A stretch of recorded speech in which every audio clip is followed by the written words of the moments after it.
साथियों, आप सभी का इस प्लेटफॉर्म पर स्वागत है।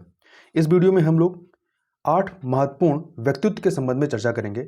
आपने किसी पेपर में देखा होगा तो आपको एक दो प्रश्न ऐसे पूछे जाते हैं जो किसी चर्चित स्थल या चर्चित व्यक्तित्व से संबंधित होते हैं। तो इसलिए ये सेक्शन आपका काफ़ी महत्वपूर्ण है। तो यहाँ पर जिन 8 प्रमुख व्यक्तित्व की चर्चा करेंगे वो विजन आईएएस की जो दिसंबर की मंथली करंट अफेयर मैगजीन आती है उसमें इन 8 लोगों के बारे में चर्चा की गई है। तो चलिए प्रारंभ करते हैं। यहां पर सबसे पहले बात करते हैं सेंट फ्रांसिस जेवियर के बारे में। तो प्रधानमंत्री ने सेंट फ्रांसिस जेवियर के पर्व के दिन गोवा के लोगों को बधाई दी है। वह सोसाइटी ऑफ जीसस के संस्थापकों में से एक थे सेंट फ्रांसिस जेवियर। और इनके बारे में और चीजें देखें तो ये इनका जन्म जो है 7 अप्रैल 1509 को स्पेन में हुआ था और ये 1542 में गोवा पहुंचे थे। गोवा के पुर्तगाली वायसराय के साथ ये यहां पर आते हैं। इनके व्यक्तित्व के लक्षणों की बात करें तो धार्मिक दर्शन, ईश्वर एवं मानव जाति की सेवा, सद्भाव और भाईचारे की भावना आदि इनके प्रमुख लक्षण थे। वहीं जेवियर ने अर्थात सेंट फ्रांसिस जेवियर ने जेसुइट मिशन केंद्रों का एक नेटवर्क स्थापित किया था तथा 3 दिसंबर को सेंट फ्रांसिस जेवियर की पुण्यतिथि मनाई जाती है। और बेसिलिका के बोम जीसस चर्च में सेंट फ्रांसिस जेवियर के अवशेष अभी भी मौजूद हैं। इनके जो विश्वास या प्रतिबद्धताएं थी या कह सकते हैं इनके द्वारा जो प्रदर्शित नैतिक मूल्य थे उनमें क्या था, तो उसमें था आपका विश्वास और प्रतिबद्धता। वह अपने धार्मिक विचारों की पवित्रता में दृढ़ता से विश्वास करते थे और उन्हें आम लोगों के बीच लोकप्रिय बनाने के लिए पूरी लगन से काम करते थे। अगले व्यक्तित्व की बात करें दारा शिकोह के बारे में। तो देखिए, दारा शिकोह यह शाहजहां का सबसे बड़ा पुत्र था और औरंगजेब इसी का भाई था। अपने भाई औरंगजेब के खिलाफ उत्तराधिकार का युद्ध हारने के बाद उसकी हत्या कर दी गई थी और दारा शिकोह को एक उदार मुस्लिम के रूप में वर्णित किया गया है जिसने हिंदू और इस्लामी परंपराओं की भी समानताएं खोजने का प्रयास किया था। इसके अतिरिक्त देखिए, शाहजहां दारा शिकोह की एक उपाधि रही। इस उपाधि क्या थी? शाहे बुलंद इकबाल। तो दारा शिकोह को शाहे बुलंद इकबाल की उपाधि दी गई थी शाहजहां के द्वारा। इसके अतिरिक्त लेन पुल जो इतिहासकार रहे हैं इन्होंने दारा शिकोह को लघु अकबर की संज्ञा दी है धार्मिक सहिष्णुता की वजह से। देखिए, इसके अतिरिक्त दारा शिकोह ने फारसी में भगवत गीता के साथ साथ 52 उपनिषदों का अनुवाद कराया था जो पहले केवल कुछ उच्च जाति के हिंदुओं के लिए ही जाने जाते थे। इसके अतिरिक्त दारा शिकोह सूफी रहस्यवाद में गहन रुचि प्रदर्शित की थी और सूफियों के कादरी सिलसिले में दीक्षित हुआ था। तो कई बार प्रश्न पूछा गया है कि दारा शिकोह किस सूफी सिलसिले से संबंधित था, तो ये ध्यान रखिएगा कादरी सिलसिले से संबंधित था। इनके द्वारा जो प्रदर्शित नैतिक मूल्य है उनकी बात करें तो आत्मसातीकरण और सद्भाव इनके नैतिक मूल्य रहे हैं। इसके अनुसार दारा शिकोह ने प्रमुख धर्मों विशेष रूप से इस्लाम और हिंदू धर्म की गहरी समझ और ज्ञान विकसित किया। उसे भारत में अंतर धार्मिक समझ के लिए अकादमिक आंदोलन के अग्रणी के रूप में जाना जाता है। साथ ही दारा शिकोह ने दोनों धर्मों में न केवल समानताएं खोजी बल्कि यह भी कहा कि दोनों धर्मों की नींव एक ही है जो कि एक सत्य और एक ईश्वर की मान्यता है। आगे देखते हैं श्रीनिवास रामानुजन के बारे में बात करने। तो देखिए, इनके जन्म दिवस 22 दिसंबर को राष्ट्रीय गणित दिवस के रूप में मनाया जाता है। तो ध्यान रखिएगा 22 दिसंबर को राष्ट्रीय गणित दिवस मनाया जाता है।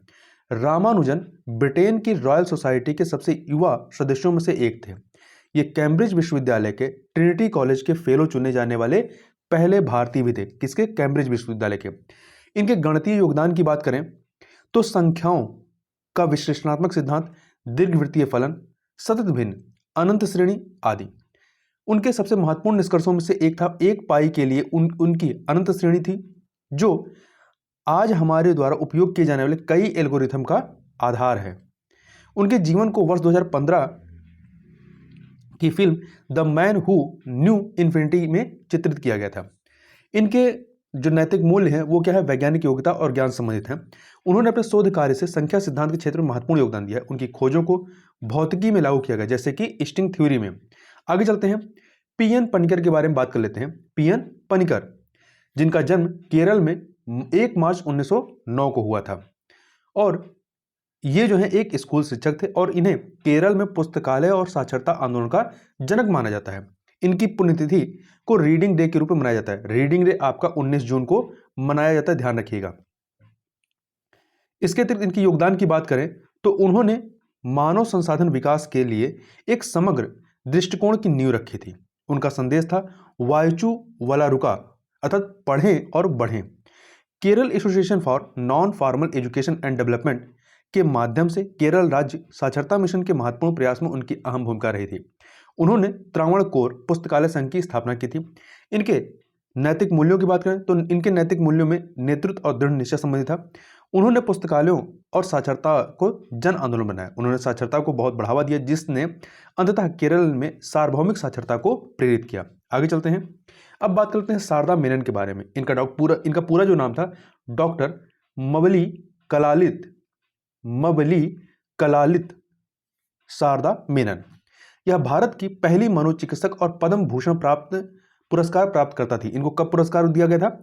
1992 में इनको यह पुरस्कार दिया गया था और ये कर्नाटक में इनका जन्म हुआ था। अभी दिसंबर 2021 में इनका निधन हो गया था, इस वजह से ये चर्चा में आई थी। इन्होंने इनके महत्वपूर्ण योगदानों की बात करें तो उन्होंने पुरानी धारणाओं को दूर कर मानसिक चिकित्सा या मानसिक स्वास्थ्य पर लोगों का दृष्टिकोण बदला। पुनर्वास के प्रयासों में सामाजिक संगठनों की भागीदारी के माध्यम से मानसिक रूप से विक्षिप्त लोगों के पुनर्वास में योगदान दिया। उन्होंने मानसिक स्वास्थ्य से जुड़े कलंक को दूर करने की दिशा में भी कार्य किया। इनके द्वारा जो प्रदर्शित नैतिक मूल्य है उसमें आपका आता है सेवा भाव और अदम्य साहस। अपने पूरे जीवन काल में उन्होंने मानसिक रोगों की समस्या के बारे में जागरूकता बढ़ाकर बीमारों को सम्मान दिया, जब मानसिक स्वास्थ्य के मुद्दों को शायद ही कभी स्वीकार किया जाता था। उनके महत्वपूर्ण गुणों में निस्वार्थ सेवा, भक्ति, साहस, टीम निर्माण और प्रेरणा शामिल है। आगे चलते हैं, मौलाना वहीदुद्दीन खान के बारे में बात कर लेते हैं। तो इनका भी जो है दिसंबर 2021 में निधन हुआ है।